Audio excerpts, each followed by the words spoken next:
Hello, good hello, good morning, and welcome to this taste challenge. Not really dawn yet, so I'm not calling it dawn, but I have two. It's a nighttime taste challenge, really. I have two single malts whiskeys coming in at 40% alcohol. This is Trader Joe's Highland single malt Scotch whiskey, obviously sold at Trader Joe's, a private label. It's procured by Alexander Murray and Son for Trader Joe's. If you look at this label in the Alexander Murray and Company website and all of their Scotch whiskeys, the label is identical, except they changed the insignia to the Trader Joe's insignia, and then instead of saying Alexander Murray and Company, it says Trader Joe's. $23.99 is what I paid at Trader Joe's. Great price for single malt Highland Scotch whiskey.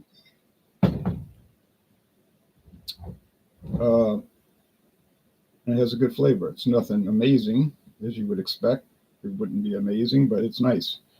This is the Glenlivet, probably the most famous single malt Scotch whiskey distillery. Now, some people don't like it. They say, oh, it's ho-hum, pedestrian, run-of-the-mill. It's a popular product. But that's all right to me. It's popular. Every liquor store sells Glenlivet, usually the 12-year age. A lot of them have the Founders Reserve, though. The Glenlivet was established in 1824. But this particular whiskey was not introduced till 2015, all right? So it's a newer version, and it's a non-age stated. They said on the website, they say, oh, we decided we wanted to bring in a non-age stated whiskey and so forth, blah, blah, blah. All right. This one will run you about $45 if you get a deal. So I did see one place selling it, $39.99. So it's going to be a good deal more expensive than the Trader Joe's. The question today is it any better? Oh, I almost mixed the labels up. I knew I needed to check.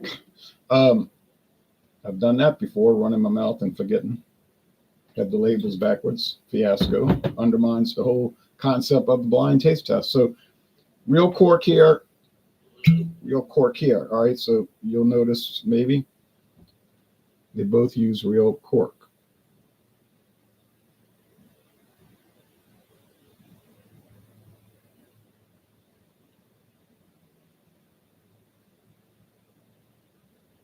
Doesn't want to focus, but has trouble with close up. All right. Is it going to really be $16 better? Because that's what you're going to pay. You're going to pay a minimum of $16 more per bottle for the Glenlivet. But like I said last night when I was doing the 12-year, you're really buying a name. And a lot of these well-known products, a lot of what you're paying is for the name. I'm not putting that down. I'm not criticizing that because plastic. These popular brands command a following, and they can upcharge because of the name. Jack Daniels, to me, this is me, it's not any better than Ezra Brooks or not Elijah Craig. What's Ezra Brooks or even Jim Beam or Evan Williams. I don't think it's any better, personally. It's no worse, but it's not better. So why do you pay, you might pay $10 more per bottle for Jack Daniels over Jim Beam. Why? Because of perception. Jim Beam's considered a cheaper brand. Jack Daniels, Evan Williams, a cheaper brand. Jack Daniels got the name recognitions in all the movies. Rolling Stones, they sponsor the Rolling Stones 1972 World Tour. You ever see concert photos from that World Tour? Every picture is you got a Jack Daniels bottle on the piano. Or, they make sure they have it out there. The Rolling Stones were early in on that. They had a business mind. I mean, yeah, I know they had that party lifestyle perception or image. True, but I mean, a lot of it was just image. It wouldn't be alive today if that it was as true as they made it out to be. And let's see, these are both amber. Yeah, one is a little darker, and that's the Trader Joe's, right? Yeah, I poured a little too much. It's sad because I'm trying to nurse these along and not waste, but it doesn't always work out. I don't think. Yeah, that won't make a weight difference. Sometimes you could feel it, like it's a little heavier, and that's cheating. You don't want to do that. But yeah, you look at all of those, and you look at the press conference they had in 1973. You know, they're talking rock and roll, but they got these liquor brands on the table, label out. I think Bols, Bols. You know, that like blackberry brandy from the Netherlands. So they were clever on that. With that thing kind of thing. So, but that's what I'm saying. You're paying for the image, the name of Crown Royal. Is it really that much better than other Canadian whiskeys of its ilk? No. I mean, yeah, the website, they'll claim it is. Of course, they're going to say that. They the company. No company is going to say, yeah, our product is okay. Yeah, they're going to talk about how great it is. But that's how that works. You're paying for the name. Curly Sullivan says, "You." Hey, cheers back to you. So that's the question of the moment. If you pay $23.99 for the Trader Joe's Highland single malt 10-year age Scotch whiskey, yeah, I said that, single malt. Do you come out any worse than if you would have paid $16 more or more? $16, let's just say $16 extra to get the Glenlivet. My thinking is no, you're not going to come out ahead, and you're just throwing money away. But let's see. Now, are some more expensive products better than the cheaper ones? Yeah, sometimes, definitely, but many times they aren't. That's my experience. Many times they are no better. And that's where the blind taste test comes in, because you don't want to know which one is which. You want to see. Now, if you can't tell them apart, there's your answer. Why are you buying that? And that's what Carlo Rossi used to say. Charles Carlo Rossi, remember? You see Carlo Rossi wines at the store. He passed away. He was 90 years old. But that was his whole theme on the commercials. He would say, "Buy my wine." Well, his wine meant Ian J. Gallo's wine. But he married one of the Gallo sisters, so he was a salesman for the company, so he was in tight with them, so he could make it look like it was his stuff, you know. But and in some ways it was. I guess he had ownership in there through marriage. But his point was sensible. His point, he said, if you can't. Now he was talking about inexpensive wines, Inglenook. What's another one he was talking about?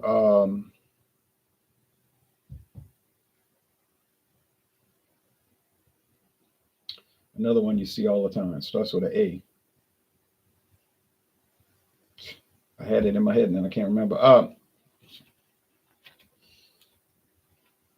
He said, if you can't tell them apart, if you can't taste the difference, that's what he said. If you can't taste the difference, why pay the difference? Okay. And that was what his thing was. Carlo Rossi's cheaper than those.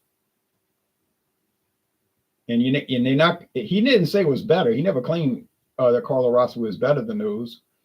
He said, but you can't taste the difference, so you're throwing your money away. And a lot of people agree with him, and that's why Carlo Rossi wine is so wildly popular. Now, obviously, Trader Joe's isn't going to be big like that because it's a private label, and there's not Trader Joe's stores all around. There are more of them. They're building 2 in New Orleans right now. But the point is still good. So Carlo Rossi, that's a good example. You got to take it case by case, but this is the case today.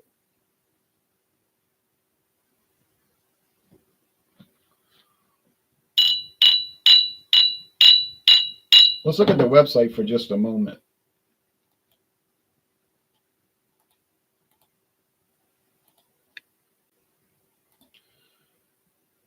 So you see the Glenlivet. I'm on the United States website because you can choose up here who you want to click. So it'll be different whiskeys offered for different regions. You see, if you click on Poland, could be different. Now they all going to have the 12-year age. That's going to be uniform, but the bottle size will be different. For the U.S., it's 750 milliliters. The European markets, I was noticing 700. Now, for the U.S. market, we get Founders Reserve, Caribbean Reserve. I see that around. I do see that. That's finished in rum barrels. 12-year-old, everybody gets that. Now they got these new color-coded labels with bright colors. Nothing wrong with that. 14-year-old, you may not see that. 15, fusion cask. Obviously, two different casks fused together in a, rum and bourbon. Okay, see? Taking the same stuff and just flipping it this way and that way. 18-year-old, 21-year-old, load more. Illicit still, I do see, that's a 12-year illicit still. That's like a gimmick product, but I see that around quite a bit. Haven't tried it. Seen 25-year-old. Twist and mix old fashioned. That's a premix. The Manhattan premix. Look like they're smaller bottles, but yeah, those are going to be a thing. Now you know Glenlivet, you close to $50, maybe $50. Once you get up to 14, 15, 18-year, 21-year, to really pay a lot, to the hundreds of dollars. Is it worth it? I couldn't say because I never had it. So it's I can't comment on something I haven't tried, except to say I would like to try it. Okay, so here it is, Founders Reserve, to truly capture the essence of George. That's the founder. There's a rocks glass. They're showing ice. See there. See how they starting off? They're showing. Maybe it's better as a mixer with ice, not really pushing the drinking it neat at room temperature. The Glenlivet Founders Reserve has been created using the timed distillation methods that he introduced long ago, made with water from the same crystal clear mountain streams and the same cold, pure air. Glenlivet Founders Reserve is as smooth and fruity as the whiskey that first ran from the original pot stills. I don't know how they would know that because no one writing this did it 200 years ago. Yeah, 200th anniversary, right? This is the 200th anniversary this year. But, you know, that's traditional oak and American first fill casks. Pair with salmon, light dishes. Color, pale gold. Now, if you look on the British website, it says color. And it doesn't say taste, it says flavor. Fruit notes of zesty oranges, pears with hints of toffee apples. Oh, really? And it smells like aromas of citrus fruit, notably orange. Yeah, I ever pick all that up. And then there's all these cocktail ideas. Naturally. Recommended for you. Hey, we also recommend every other product we make. Thank you. All right. Thank you, Chivas Brothers. Now, Chivas Brothers by Glenlivet. This I do not know. It might be in their story part, but I had the link, but it's not important right now. You can look that up as you feel like it, if you ever feel like it. All right. Some people are very hurt by buyouts. If a company gets bought out, they're like, they betrayed me. I'm never buying it again. It's like, come on, man. These companies get bought out all day long. It's a common thing. It is not new. Beer, wine, liquor, food, packaged food and all that is a common thing. So if you get hurt by your company getting bought out or selling out, you just soon prepare to be hurt a lot because it will happen. That is business. That's how business works. Now you say, but I got a right not to buy it anymore. Well, yeah, you got a right not to buy it. It doesn't mean other people are going to go along with your program. This smells like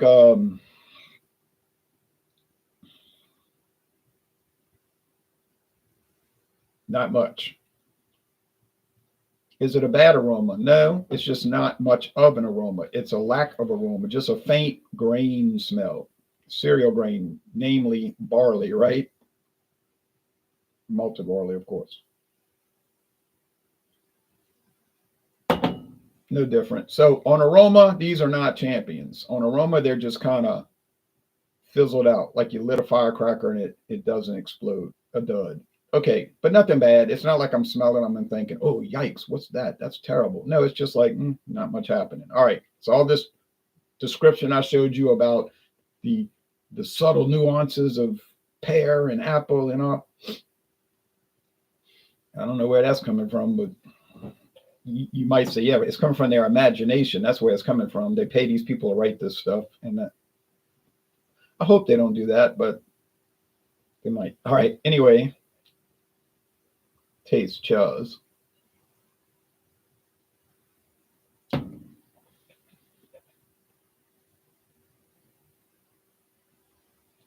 Is there a big flavor difference between Highland Scotch and Speyside Scotch?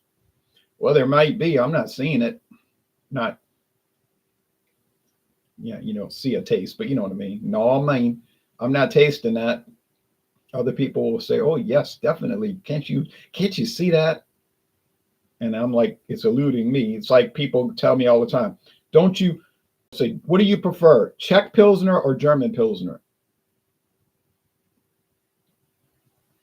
I don't see any difference, honestly, but they're telling me it's different. You're telling me oh, they're really different. They're really different. Obviously different. Most certainly different. And I'm tasting them. I'm like, they just taste like a Pilsner. Yeah. Sometimes they don't. They'd be off, but usually they just taste proper. So you might ridicule me and say, you're the same kind of person. You can't even tell a Rhode Island IPA from a Massachusetts IPA. That's almost definitely the case. All right.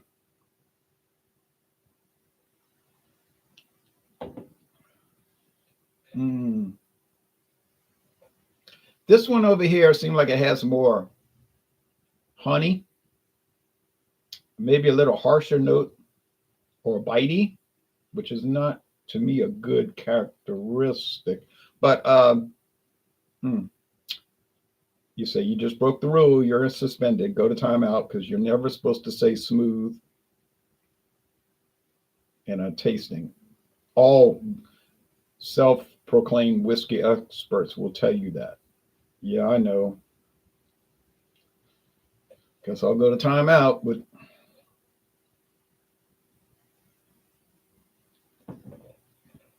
does seem to be something that interests most people that aren't on cloud 11 whiskey tasting, just normal, regular whiskey drinkers. I'm not even a whiskey drinker. I don't even drink whiskey. You say, really? You do taste challenges every day? Yeah, those are taste challenges, not drinking. I'm tasting it. But I'm saying I don't just drink whiskey just to drink it. I don't. People are laughing right now, probably saying, you lie. You probably drink it all the time. No, I don't. And if I did, I would just tell you I did. I drink beer pretty often, but I don't have a mind to drink whiskey, tell you the truth, or any other liquor. I'll do the tastings, do a video, tell you how it tastes. Then I'll do taste challenges. But besides that, I just don't drink it. How you think this stuff lasts so long? I've been dealing with this bottle for years. If you want to say I'm nursing the bottle, trying to save it, I guess that's left. I still got a lot left. It's going to last through many more taste challenge series. I'm in no rush to drink these things. Man, I got bottles probably 10 years old or going on it, close to it. And when you get the handles, the big ones, then it really takes forever to get rid. Then you're sick of looking at them. After a while, I'm like, oh, not this one again. But yeah. So are these vastly different one from another? I would say not. You might say, yeah. I'm saying no. I can only taste for myself. You could taste for you. I could taste for me. We can talk about what we're experiencing, but we can't taste for each other, right? Medium body, mostly dry finish. Peat. What about peatiness? Forget that. That's not present.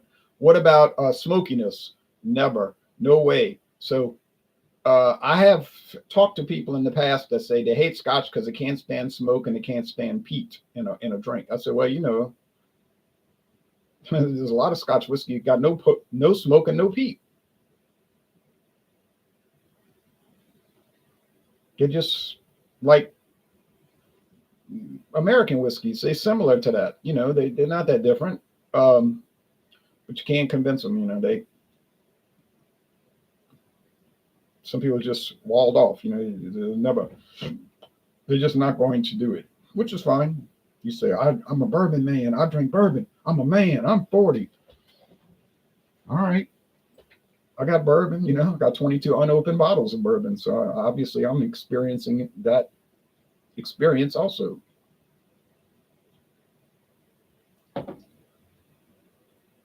Honey.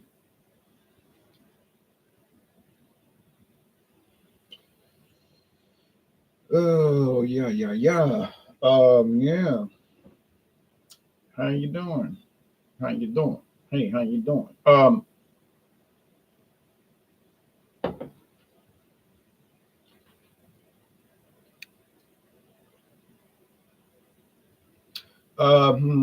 More barrel action here. That's what that biting is.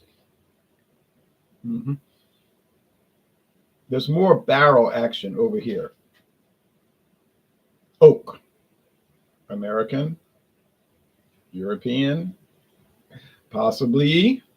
Could it be the Glenlivet Founders Reserve? I'm thinking it is. Am I noticing $16 difference? $16. Hey, look, I don't know if I'm noticing 16 cents difference. So there is no way I'm going to pay extra for the Glenlivet over Trader Joe's. This is me talking. You may not agree. Many people would strenuously disagree. But you can't really disagree unless you try both, right? You don't get up there talking this and that. And I'm like, well, you ever tried it? No. You might want to try something first for you tell me about it. Do I like both of these? Yeah, they're fine. Am I amazed by them? Absolutely not. Do I think they're fabulous and I just can't believe it? No. Are they just kind of regular old run-of-the-mill ordinary whiskeys? Yeah. Would I recommend them? I'd recommend them if you can look at them in that context. Any negatives about them? I can't think of any. They seem suitable for the price, but I must say that this one is much more suitable for the price because I know there's the waste management out there. They like to come during the darkness. You know why? Because they have a certain route they have to run. And when the route is over, their day is over at work. So they're getting paid, and so I don't begrudge them running through it because they're usually pretty tidy. Like they don't just leave, they'll just shut the can lids back, push the can in a proper location. If something drops, they'll pick it up, put it. So they're not sloppy. This company's really good. The last company, they were terrible. Their trucks were horrible, breaking down all the time, leaking stuff everywhere. But this new company's got it together. So if they want to arrive, sometimes they'd be here at not at 6:15 a.m. Central Time. They'll be at 4:15 a.m. You hear them at 4:30 in the morning. No problem. They get it done every Monday, every Thursday, and then of course some parts of this town it'll be Tuesday and Friday, depending on where you live. But they're very efficient. Yes. Okay. These products are efficient, if you want to say that, because you're not paying a fortune, and they're nice. But the Trader Joe's is clearly the winner. Not based on flavor. Nah, they're about the same there. Based on price.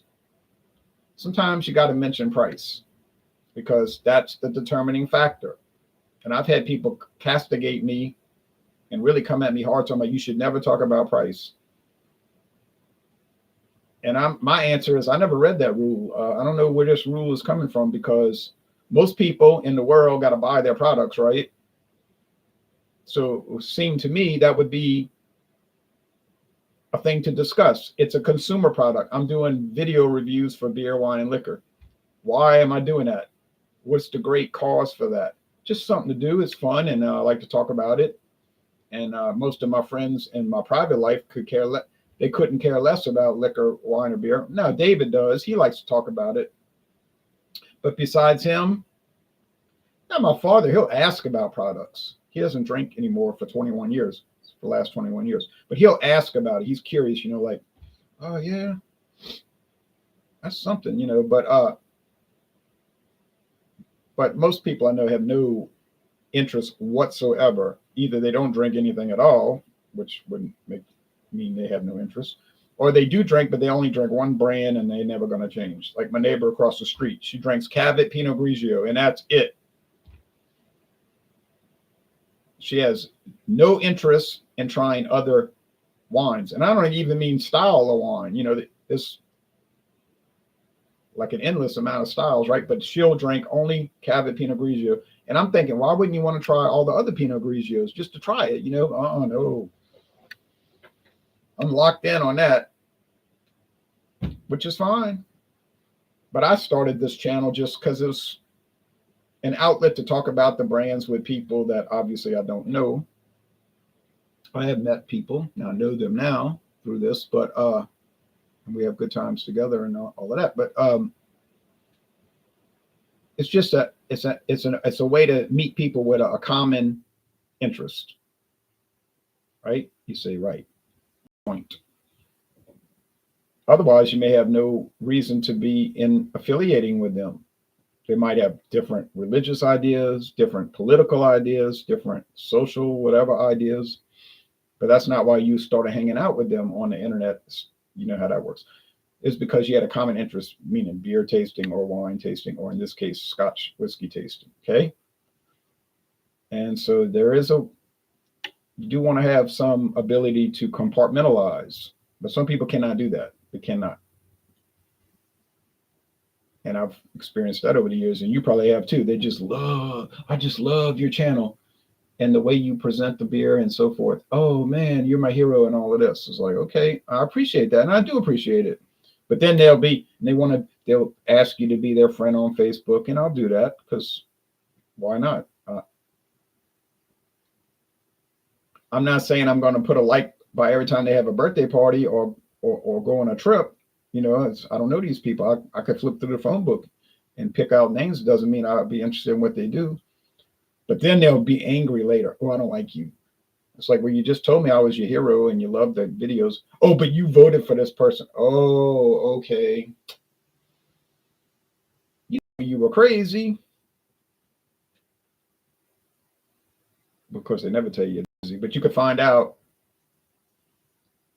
You say, I didn't know that type of berry was so sour. Well, you didn't know it was sour till you tasted it.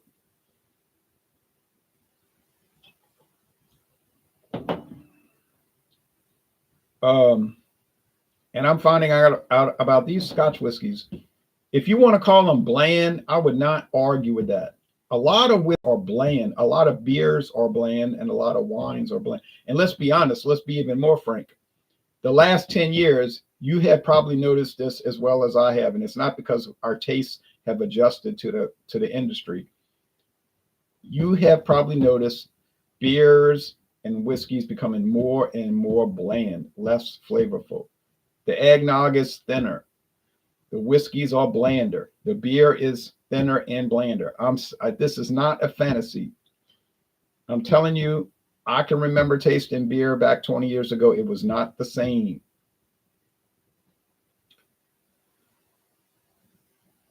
Now, there's different theories why it changed,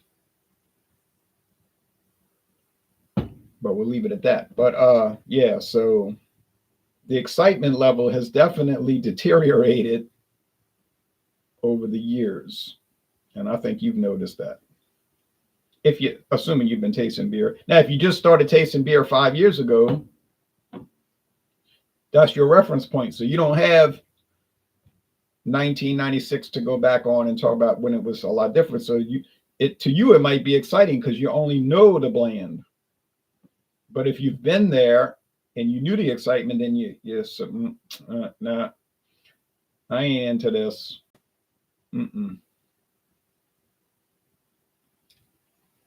I don't hate it, but I'm not into it. It's like same old stuff.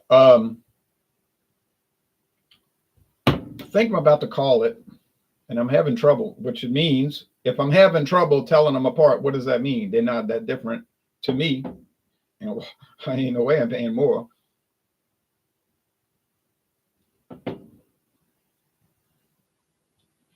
I think because of the oakiness, it's got to be the Glenlivet, because I don't recall this Trader Joe's being that kind of choppy, like oak, like little chops. It is. See, that gave it away. But beyond that, there ain't much difference. Sorry. I know Highland, Speyside, you're a fool. You can't tell them apart. Everybody knows Highland is so clearly different than Speyside. I must have missed that lesson. I must have not read that book because I'm not seeing it. But anyway, not trying to be flip or sarcastic. I'm just saying I'm not seeing it. It tastes in very regular one to another. So as we finish, the clear and present winner is Trader Joe's. No, I do not have stock in Trader Joe's. They do not send me free stuff. Wish they did. I do a Trader Joe's video every day.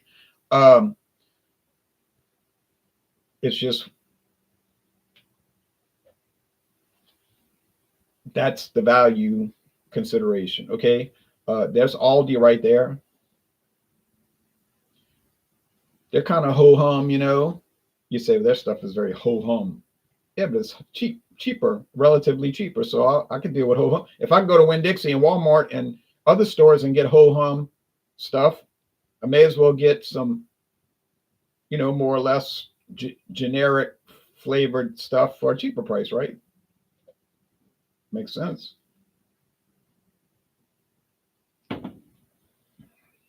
All right, so cheers to Trader Joe's. Now, is it going to hold up when I bring in these Isla? No way. It'll never hold up.